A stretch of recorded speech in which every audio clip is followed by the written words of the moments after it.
Perhaps one of the things I think is so cool about long exposure photography is the fact that you're able to create something that it doesn't exist in reality. You'll never be able to see the effect that long exposures has on, say, moving water or moving clouds in the sky with your naked eye. And you don't have to rely on any kind of post-processing wizardry to create this effect. It's all done in camera, which I think is just super, super cool. Now, a common misconception is that you have to have a bunch of additional gear for long exposure photography, and it's simply just not the case. More than likely, you have the majority of the items you need to get started. So outside of the obvious things like a camera and a lens, you want to have a good sturdy tripod. You want to use a remote shutter release or a self-timer on your camera, 2 or maybe a 10-second self-timer. You ultimately just want to get away from having to actually press the shutter button to start your exposure, because that always introduces a little bit of camera shake. And then you want to have a set of filters. Now, I've been using Nissy's V4 filter system for probably over 2 years now. And not only did Nissy send me over their new V6 filter system to test out, they also decided to sponsor this week's video. So a big thanks to Nissy. Your support for the channel is greatly appreciated. Now, there's really 3 main categories or 3 types of filters out there. You have your circular polarizers, which is great at increasing the vibrancy of certain colors in your scene. It's great at removing harsh reflections, and it's good at cutting through haze in an atmosphere. Then you have your solid ND or solid neutral density filters, which is great for long exposure photography. Now, these are kind of like sunglasses for your camera. They come in generally like 3-stop ND filters or 10-stop ND filters. And when you use one, let's say you're using a 10-stop ND filter, that's going to stop 10 stops of light from entering your camera. And if you use a 3-stop ND filter, that's going to stop 3 stops of light from entering your camera. Now, if you're wanting to balance exposure, that's when you want to use a graduated neutral density filter, which there's different types. I have a 3-stop soft edge graduated filter, and then I also have a 3-stop hard edge graduated filter. And it's great for situations where the sky is much brighter than the foreground, and this helps you balance it out. And the filter looks just like a solid ND filter, except it's dark at the top and it fades to clear at the bottom. And we'll get into more specifics related to that here in a second. Now, before you start adding filters to the end of your lens, there's a couple things you want to do first. First, of course, you want to pick your composition and you want to dial in whatever settings that you want to use. So I always use an ISO as low as I can go, especially for long exposure photography. So I'm going to use ISO 50. And then you want to pick whatever aperture is appropriate for the scene you're trying to photograph. So in this situation, I'll probably use f8 or maybe f11. And once you have that information determined, I always switch my camera into aperture priority mode, because I want to use my camera's light meter to tell me exactly what it thinks is a reasonable shutter speed given the aperture and the ISO level I selected. So let's say that if my camera is saying, Mark, if you're going to use f11 and ISO 50, given the amount of light that you have right now, your shutter speed will be 1/1000th of a second. And once I know that information, Nissy's got a pretty handy app. It's like a shutter speed calculator that'll help you determine what the shutter speed should be given whatever filter you want to use. So if I select the normal shutter speed, my camera says 1/1000th of a second. And let's say I want to use a 3-stop ND filter. My shutter speed with that filter would be 1/125th of a second. Now, it's not exact, but it just gives you a good starting point, and you can go ahead and start there, and then you can kind of make a couple adjustments north or south of that number once you've taken a couple exposures. Now, once you have all of that information ready to go and dialed in, you then want to go ahead and lock your focus, because as soon as you drop a filter in, you're going to have a very difficult time getting your camera to focus on anything. So figure out your focus point and switch your lens into manual mode to go ahead and lock that in. Once that's locked in, you can switch your camera into manual mode as well, because you want to be able to have control of your ISO, your aperture, and your shutter speed. And now you can go ahead and dial in that specific shutter speed based off of the filter that you're going to use. Now, most filter systems will come with adapter rings to fit specific thread sizes of lenses. I'm using my Sony 16-35 G Master lens, which has an 82mm thread size. So I'm going to be using Nissy's 82mm adapter ring, and you just basically just screw it right on. And this is what the actual filter holder will attach to. And it screws on very simple. I think maybe 1, 2, 3 or 4 rotations, but it's pretty simple and it's on there pretty snug. And then once you have the adapter ring in place, if you want to go ahead and add the circular polarizer, you can just screw it right into the front opening of the adapter ring, like so.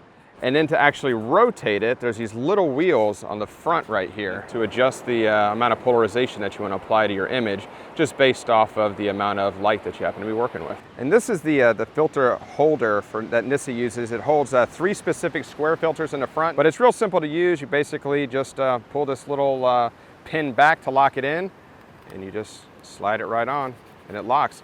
And something that's new about the V6 system is my V4 system, it would rotate like this all the time, and sometimes it would move while you're using it.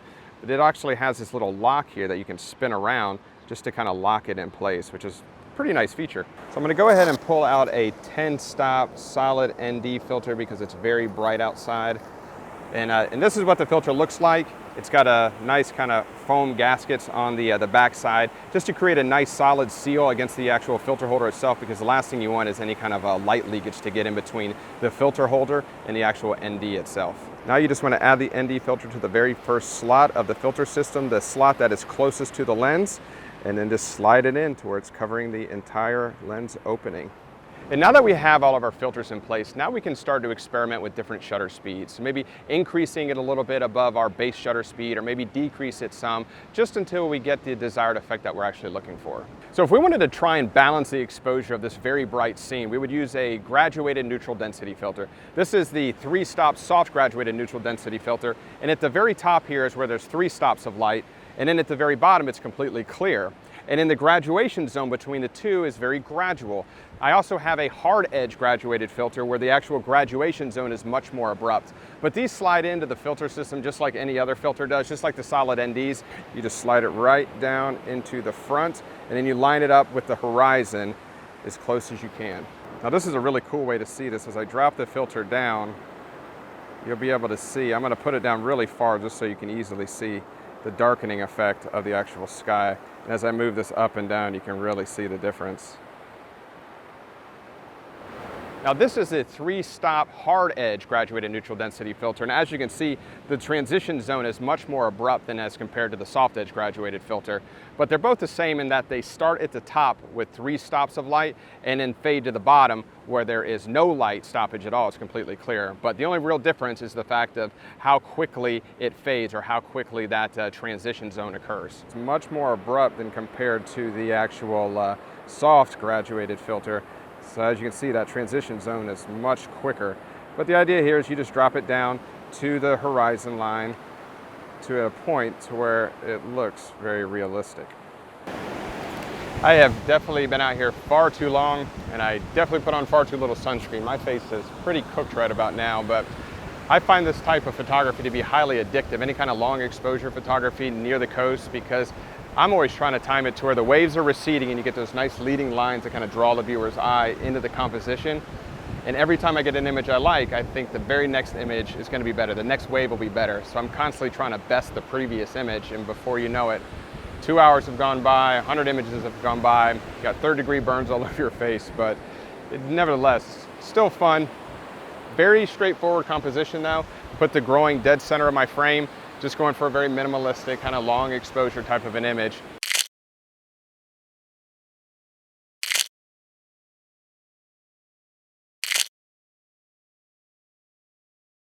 I wish there was definitely some clouds in the sky right now, and unfortunately high tide occurred right at midday, so we definitely aren't going to get any color. Not that we would have anyway, because there's not a cloud out there regardless, but definitely not optimal photography conditions, but nevertheless, a day at the beach is better than, I guess, a day anywhere else. So I'm putting in the soft grad, 3-stop soft grad right now. I changed my composition up a little bit to where I'm actually coming in, looking at the growings from the side now with the sun behind me. I'm just trying to get a little bit of color in the sky. Just, you know, even if it's just blue, that's fine. It's just better than that kind of washed out white look. So I'm putting in this soft grad. Hopefully that'll help a little bit, but nevertheless, these are pretty harsh conditions to be shooting in. I'm just thinking this might increase my odds a little bit.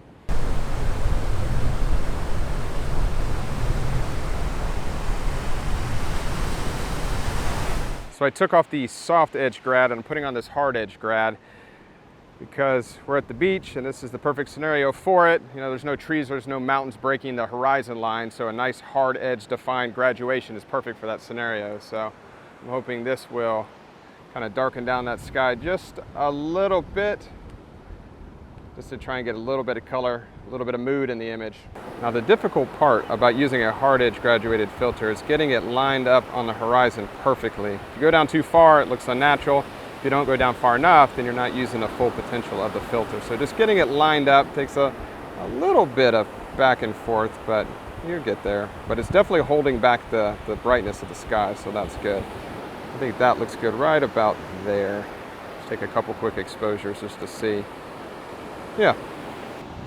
Well, I think the conditions are pretty much downhill from here. Not that they were ever really that good, but now that the tide's going back out, it won't be long before there's no water at all, even touching these groins, which makes it impossible to pull off this shot then. But I'm gonna pack everything up here. I'm gonna head back to the house. I'll load all the photos onto the computer. I'm pretty interested to see exactly how they all turned out. I generally don't shoot long exposures in excess of like 20, 25 seconds, but I did see a couple that were pretty interesting to me, albeit it's hard to see on the back of the camera because it's so bright outside, but there's a couple I'm pretty interested in seeing. So I'm gonna head back to the house and I'll pick this up there. To say that was less than ideal conditions might be the understatement of the year. I suppose it was okay though for a video about using filters in harsh lighting conditions, but nevertheless, I was at that beach during the morning hours for sunrise, and I did get some decent color in the sky, some decent light, and that's where I was first able to test out the soft edge graduated filter and the hard edge graduated filter.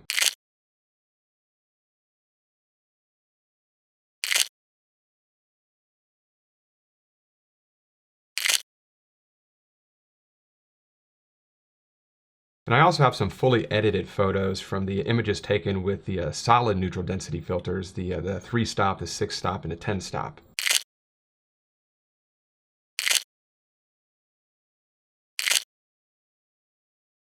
Nothing fantastic, but I do think it's a good representation of varying shutter speeds and its effect on anything that's moving.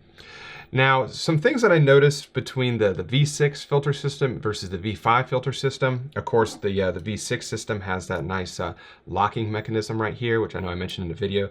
That is a very nice feature. The filters are much easier to slide in and out. That was one of my biggest struggles with the V5 system, is I found the filters to be a little bit tough to kind of slide in place. But with the V6 system, they really just go in like butter, and the filter system holds them in tight. I was never concerned about the filters ever falling out or anything like that, so that's definitely good. And then I didn't notice this at first, but the V6 system, the side of the filter holder is on an angle right here, where the V5 system, it's not. It's kind of straight across up here and much longer. In the V6 system, it's much easier to grab the filters, to take them out or to adjust them, especially when you have multiple filters in place here. So just that subtle change in the design, just angling them down right here, definitely made it a lot easier to maneuver the filters around. So that was definitely a very nice touch. Now, when it comes to filters, something that you always want to look out for is a color cast. And it's something that originally drew me to Denney a couple years ago, as I always heard people talk about that they were the most color neutral filters on the market. And what I mean by color cast or color neutral is a lot of filters out there, when you use them, it'll add kind of like a cool color cast to your images. It'll introduce subtle blue tones or subtle magenta tones to your photo, or maybe warm tones to your image. And it's very subtle, and a lot of times it's hard to see this unless you compare kind of a with the filter versus a without the filter. That's when you can kind of see subtle color casts. And color casts are rather difficult to fix in post-processing. So, but that's what I love about the Denney filters, is there's really no color cast. It's very color neutral, and that's a very good thing. It'll save you a lot of time in post-processing trying to correct that. Now, as far as the giveaway goes, well, this is it. It's the entire V6 filter system. Well, it's not this one. It'll be a brand new one. You don't want this one. It's covered in sea salt and sand and muck. But it'll be the full setup, which is the V6 filter holder, the 82mm adapter ring with the wheels to spin the circular polarizer, the landscape circular polarizer, this nice Denney lens cap, all 3 of the adapter rings, so it will pretty much fit any lens that you happen to have. This very nice Denney filter pouch that holds this entire kit, and here is the box that it all comes in. So if you are interested in this, in order to enter the giveaway, just of course subscribe to the channel, like the video, and leave me a comment. And it doesn't have to be a comment of why you want the filter system or anything about filters. Just leave me a comment that has anything to do with you and photography, just to start a conversation. Anything about, how you got into photography, how long have you been in photography, what do you like to shoot, what gear do you use, anything. And then in 2 weeks, I'll pick a comment from the comments below and go ahead and send this entire V6 filter system kit out to you. So I hope you enjoyed this week's video. We're able to get some kind of helpful information that you can apply to your long exposure photography moving forward. As always, if you have any questions, please leave those in the comment section below, and I guarantee I will get back in touch with you. And if you enjoyed this week's video, if you could give it that thumbs up and subscribe to the channel if you are not subscribed already. And as always, I really do appreciate you watching this week's video. And I'll see you next week.